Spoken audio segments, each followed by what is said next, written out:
D'abord, ça a été un peu plus long que ça. Il a fallu travailler avant. C'était pas trop inattendu avec les équipes de Jospin, de Savary, pour obtenir qu'une telle loi soit votée. Après la loi, votée en 83, il fallut les décrets d'application. Ça a pris encore 1 an. Après, il y a eu une première filiale à Clermont-Ferrand pour acheter un appareil.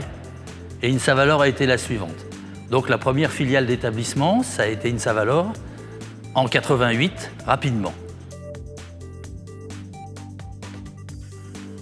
Le constat de départ, depuis longtemps à l'INSA, c'est qu'on aurait pu sans doute mieux faire. Mieux faire avec les contrats, mieux faire avec les entreprises. Alors Raymond Hamelin a dit « Je cherche quelqu'un pour réfléchir à comment mieux faire ». Avec les syndicats, on était un peu inquiets.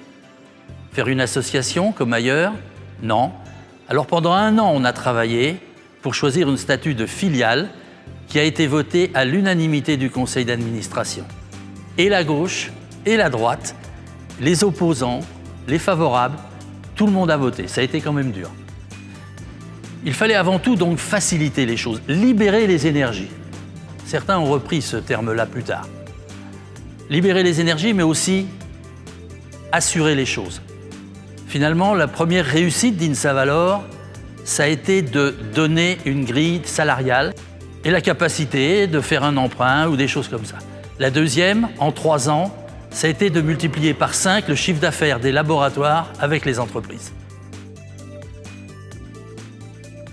C'était un choix délibéré d'être une structure légère, car toutes les associations ou filiales qui avaient oublié d'être des structures légères au service des laboratoires, au service des personnels, au service de la recherche, au service des entreprises, pour gonfler un peu, avaient eu de très grosses difficultés financières et certaines avaient même disparu.